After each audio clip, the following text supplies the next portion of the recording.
ለምንድነው መጽሐፍ ቅዱስ ስለ ጊዮርጊስ ማያወራው? ድርሳና ተአምራት ላይ የምናገኛቸውን ነገሮች መጽሐፍ ቅዱስ ላይ በቀላሉ አገኛቸዋለሁ ብዬ እጠብቃለሁ። በጌታ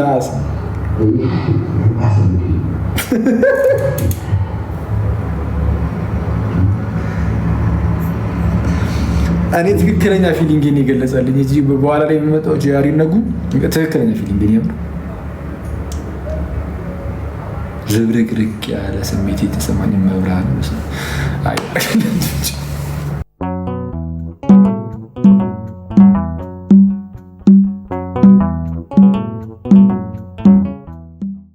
ኤቢ እዚህ ቲክቶክ ላይ የምታውቁት ሰዎች ታውቁታላችሁ። አይ ቲንክ ክርስቲያን ነበረ ነው መሰለኝ በፊት እና በክርስትና ህይወት ውስጥ እያለ አንድ ነገር ግራ ይገባዋል ሀሳቡ።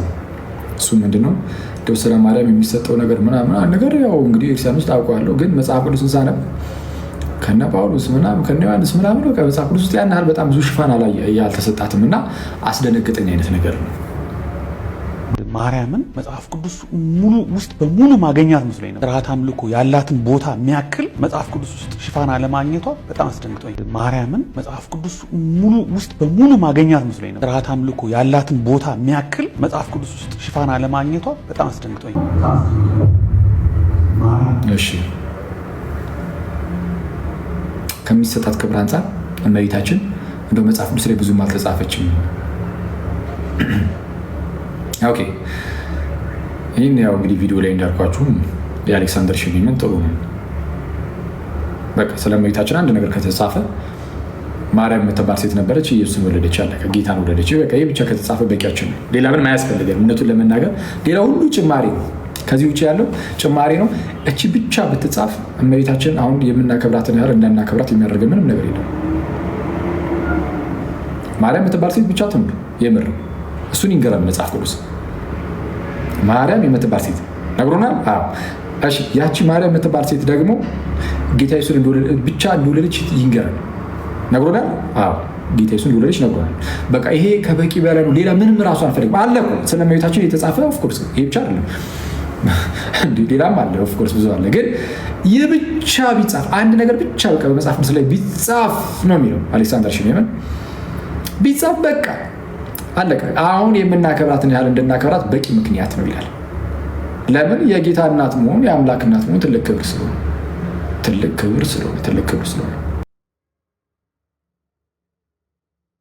ይህ ግልጽ ነው። መቼስ ቅድስት ኤልሳቤጥ ምናምን እያነሳችሁ ምናምን አስቡበት። ቅድስት ኤልሳቤጥ እመቤታችን ስትመጣ የጌታዬ እናት ወደ እኔ ትመጣ ዘንድ እንዴት ይሆነኛል ብላ በታላቅ ድምፅ የጮኸችው መንፈስ ቅዱስ ወርዶባት ነው እንደምታውቁት። እና መንፈስ ቅዱስ አሳወቃት። ምንድን ነው ያሳወቃት? ፊት ለፊቷ የምታያት ያቺ ታናሽ ብላቴና በእርሷ ማህፀን ውስጥ የተጸነሰው እርሱ የእርሷ ጌታ ነው፣ የኤልሳቤጥ ጌታ ነው። ይህን ነገር መንፈስ ቅዱስ ገለጠላት። መንፈስ ቅዱስ ሞልቶባታል።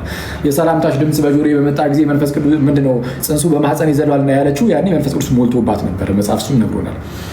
ማርያም ምንድነው የማርያምን የሚሰላምቷን ሰማሽ ጊዜ መንፈስ ቅዱስ በእርሷ ላይ ሞላባት ስለሚል እና መንፈስ ቅዱስን ተሞልታ በታላቅ ድምፅ ጮሃ መንፈስ ቅዱስ የገለጠላትን ያን በዛች በእመቤታችን ማህፀን ያለው እርሱ ጽንስ የእርሷ ጌታ እንደሆነ መንፈስ ቅዱስ ስለገለጠላት በዛ በመንፈስ ቅዱስ ተነርታ በታላቅ ድምፅ ጮሃ ምን አለች? የጌታዬ እናት ወደ እኔ ትመጣ ዘንድ እንዴት ይሆንልኛል? በቃ እኔ ይሄ ቃል ባይኖርም ራሱ ባይዜ ችግር አልነበረም። ማለት ባይኖርም እኛ እናውቃለን ይሄ ጌታ እናት ምን አይነት ክብር እንደሆነ። ግን መጽሐፍ ቅዱስ ይህንንም አስቀምጦልናል። ኤልሳቤጥ ትልቅ ሴትዮ እኮ ናት ጋይዝ። መቼስ በአይሁዳውያን ባህል መሰረት ትልቅ ሰው ምን ያህል ሊከበር እንደሚችል አስቡት። ትልቅ ሴትዮ ናት፣ ያውም ዘመዷ የእመቤታችን ወደ አንዲት ድንግል አርተላክ የተባለው ያውም ገና ድንግል ናት። እሺ ለዮሴፍ እጮኛ የተባለች ታናሽ ብላቴና ነች። ቅድስት ኤልሳቤጥ ትልቅ ሴትዮ ጭራሽ ምንድነው ከመውለድ ምናምን ውጭ የሆነች ሴትዮ ናት እና ከመውለድ ምናምን ውጭ መውለድ የማትችልበት እድሜ ውስጥ ገብታለች። ወረዲ ለእግዚአብሔር የሚሳነው ነገር የለም ብሎ ገብርኤል ይህን ነበር ያስረዳት ለእመቤታችን። እና ያቺ ትንሽ ብላቴና እመቤታችን ስትመጣ ይቺ ትልቋ ሴትዮ ባትጸንስ ኖሮ ምናልባት እመቤታችን ያኔ መጣሽ እንዴ ልጄ እንኳን ደህና መጣሽ ልትላት ትችላለች። ግን ጸንሳለች። ገና እመቤታችን የሰላምታዋን ድምፅ ልክ ስታሰማት አስቀድሞ በዚሁ በሉቃስ ወንጌል ምዕራፍ 1 ቁጥር 17 አካባቢ ላይ መልአኩ ቅዱስ ገብርኤል ለዘካርያስ ተገልጦለት ያነጋግረዋል። ሲያነጋግረው ስለ መጥምቁ ዮሐንስ መወለድ አብስሮት ነበር አስቀድሞ ለዘካርያስ ካህን ማለት ነው ገብርኤል እና መጥምቁ ዮሐንስ እንደሚወለድ ሲያበስረው ገና በማህፀን ሳለ በመንፈስ ቅዱስ ይሞላል ብሎት ነበር። ገና በማህፀን ሳለ በመንፈስ ቅዱስ ይሞላል እና በማህፀን ሳለ በመንፈስ ቅዱስ ይሞላል የተባለው ያ ቃል በእመቤታችን በኩል ተፈጸመ። እመቤታችን የሰላምታዋን ድምፅ ስታሰማ መንፈስ ቅዱስ በእርሷ ላይ ወረደባት ይላል መጽሐፍ። ወረደባትና ምን ብላ ተናገረች? በታላቅ ድምፅ ጮሃ የጌታዬ እናት ወደ እኔ ትመጣ ዘንድ እንዴት ይሆንልኛል? የሰላምታሽ ድምፅ ወደ እኔ በጆሮዬ በገባ ጊዜ ወደ እኔ በመጣ ጊዜ ጽንሱ በማኅፀኔ ዘሏልና ከጌታ የተነገረላት ቃል ይፈጸማል። ያመነች ብፅዕት ናት። አንቺ የተባረክሽ ነሽ፣ የማኅፀንሽን ፍሬ የተባረከ ነው። እንደዚህ ዓይነት ቃላትን እየጮች መናገር ጀመረች። በታላቅ ድምፅ ሲሆን በታላቅ ድምፅ እየጮች እንዲህ ብላ መናገር ጀመረች። እንዲህ ብላ የተናገረችው ለምንድን ነው? ዋርያ ወደ እኔ ትመጪ ዘንድ እኔ ማን ነኝ ብላ ራሷን ዝቅ ያደረገችው ያቺ ትልቋ ሴትዮ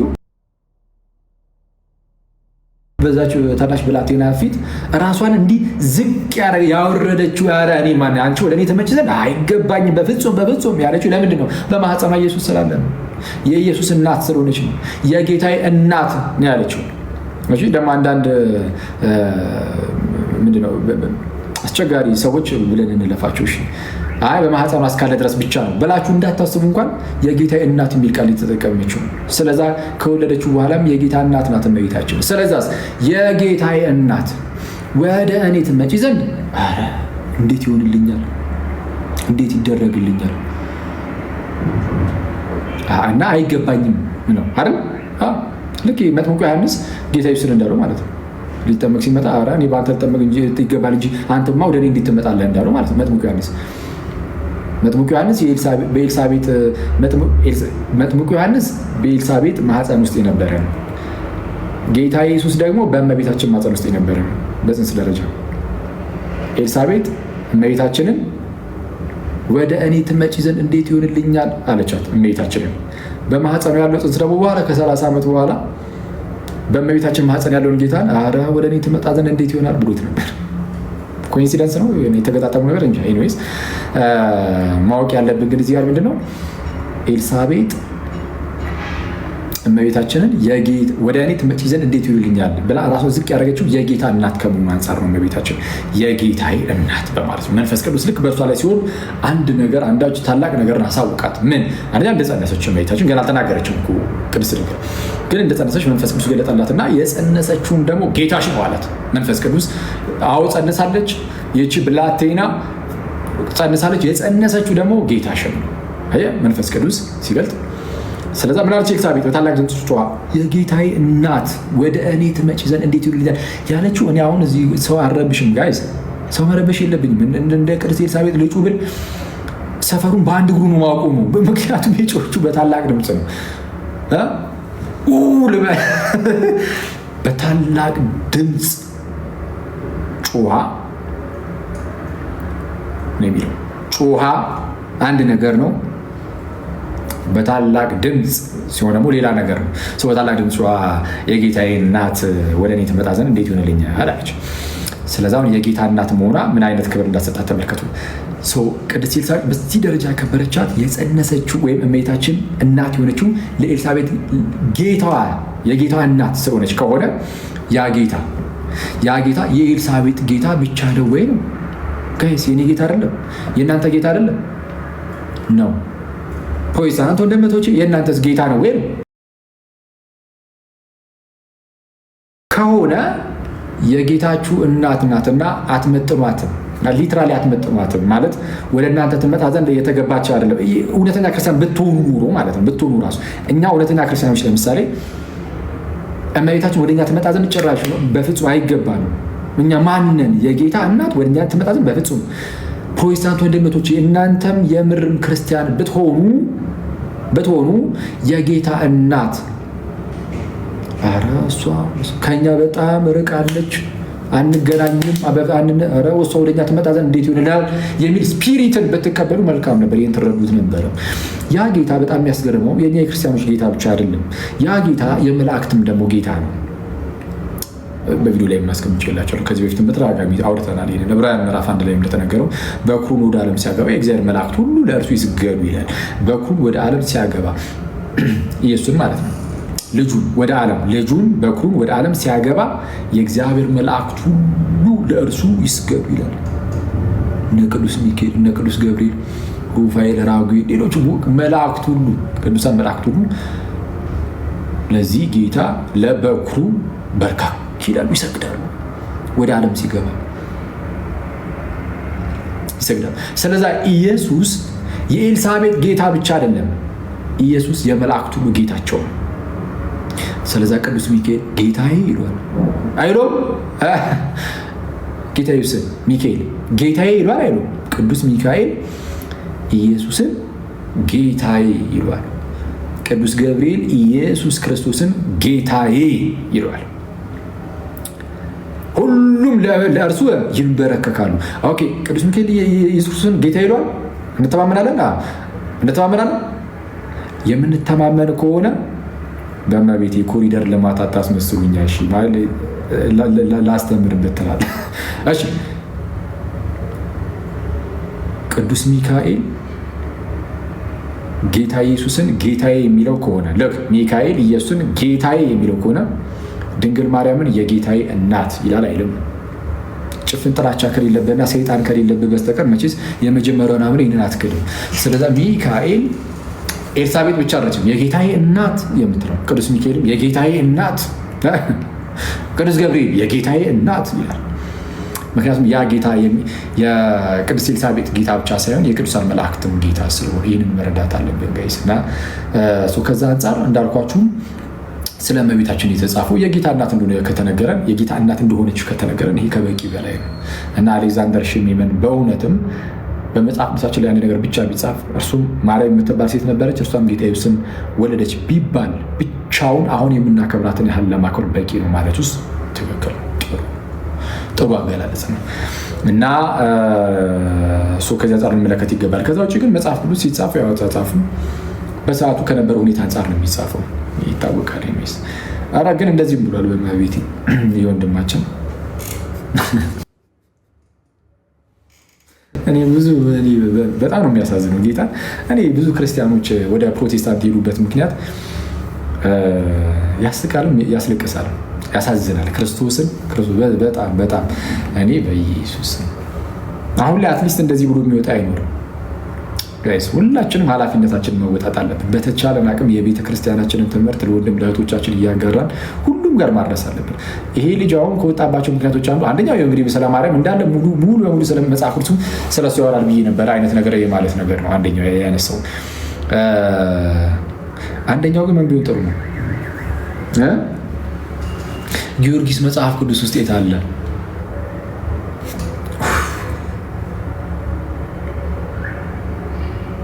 ስሙት።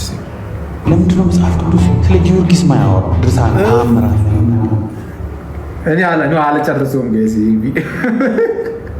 ይቅርታ ጋይስ፣ ይሄ ቪዲዮ ስሜት ያደርጋል።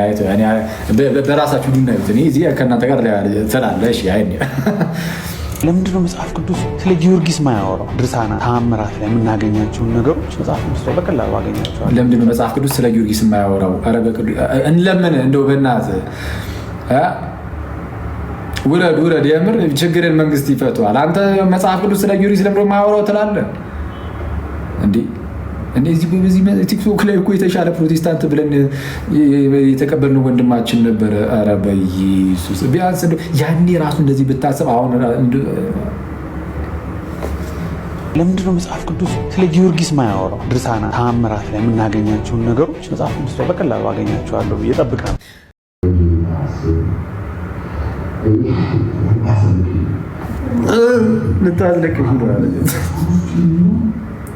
ኦኬ አይመቸው ተውት። ለዚህ መልስ አልመለስም መቼስ።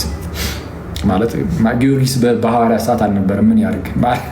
በሰዓቱ የነበረው ሰማዕት ጊዮርጊስ ሳይሆን እስጢፋኖስ ነበርና ቅዱስ እስጢፋኖስ ሰማዕቱ እስጢፋኖስ ተጽፎለታል የተወሰነ ሐዋርያት ሥራ ላይ እና ጊዮርጊስ ከተወሰኑ 100 ዓመታት በኋላ ነበር የመጣው።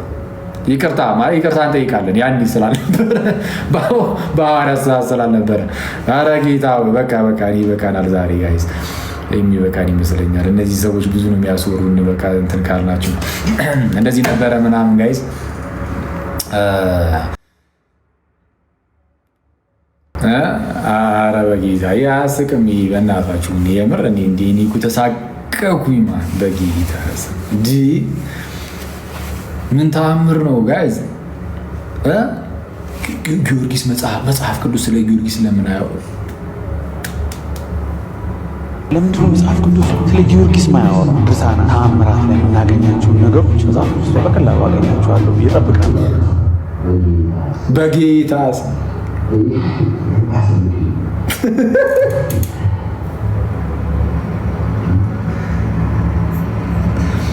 እኔ ትክክለኛ ፊሊንግን የገለጸልኝ እዚህ በኋላ ላይ የሚመጣው ጂያሪ ነጉ ትክክለኛ ፊሊንግን ያምር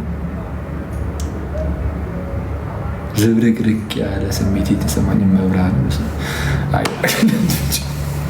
በጣም የሚያሳዝነው ጌታን ካልተሰማ አዝናለሁ በጣም። ይሄ ብትሰሙ ጥሩ ነው። ቴሌግራም ቻናላችን ላይ አስቀምጬዋለሁ። እርግጥ እኔ ተዘበራርኩ ስሜት የተዘበራረቀ ምን ላወራ ጋይስ። እሺ አንተሽ እውነት ነው የሚለውን ካልከፈትክ እያለ ነው ከቅድም ጀምሮና በቃ እሱን ሰምተን እንለያይ። እውነት ነው የሚለውን ነው ያልከኝ ብሮስኪ።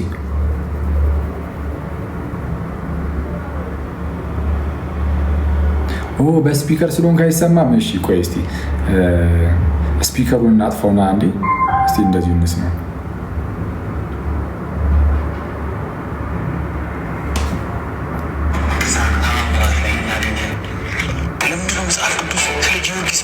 ድርሳነ ተአምራት ላይ የምናገኛቸውን ነገሮች መጽሐፍ ቅዱስ ላይ በቀላሉ አገኛቸዋለሁ ብዬ እጠብቃለሁ። በጌታ ስም ይህ ታስገግኝ። አሁን ተሰማችኋል? ይህን ባትሰሙት ነው የሚሻለው።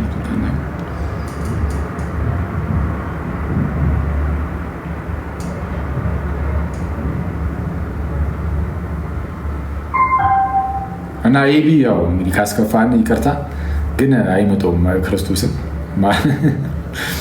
አይባልም። እንዲህ አንተ ጊዮርጊስ መጽሐፍ ቅዱስ ስለ ጊዮርጊስ ስለምን እንትን ኧረ በስመ አብ። በዚህ ምክንያት ክርስትናን የተወቀው እየሰማችሁ ነው ጋይስ። ሰው ክርስትናን በዚህ ምክንያት እንኳን ሲስት ኖሯል። ስለዛ የተሸወርንባቸው ባለማወቅ ህይወትን ብዙ ሰው ያጣበት ዘመን ነበረ ማለት ነው አይደል? ባለማወቅ በቃ ፍጹም በሆነ አለማወቅ ውስጥ ሰው ህይወትን አጥቶ ነበር። መጽሐፍ ቅዱስ ስለ ጊዮርጊስ በኢየሱስ አንድ ፕሮቴስታንት መጥቶ እስቲ መጽሐፍ ቅዱስ ላይ እስቲ ጊዮርጊስን አሳየን ብሎ ሳታሳየው ስትቀር በቃ አንተ ትክክለኛ ሃይማኖታዊ ውስጥ አይደለም ማለት ነው ሲል ማለት ነው። እንደዛ ብሎ እኮ ነው የወሰዱት ይሄን ልጅ። ያው መጽሐፍ ቅዱስ እስቲ ጊዮርጊስ የሚለውን አሳየኝ ብለውት ይሄ ልጅ ቢያይ ጊዮርጊስ የለም እንዲህ መጽሐፍ ቅዱስ ስለ ጊዮርጊስ ለምን አይናገርም ብሎ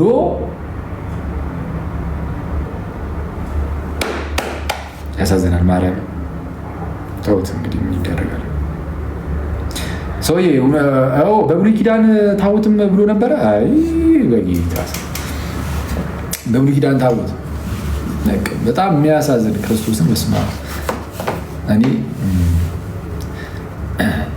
ጌታ ይርዳን። እስቲ አሁን ላለንበትና ጎንደር አስመጣም የሚል ሰው አለ። ምንድን ነው ሰሞኑን ምን አለ ጎንደር ጋይስ? ጎንደር አዲስ ነገር አለ እንዴ? ሰሞኑን በደስታ ብመጣ ደስ ይለኛል። ጌታ በሚያውቀው ጎንደር ቤት ደስ ይለኛል። ቆይ እስቲ ጌታ ከፈቀደልኝ መሄዴም አይቀርም።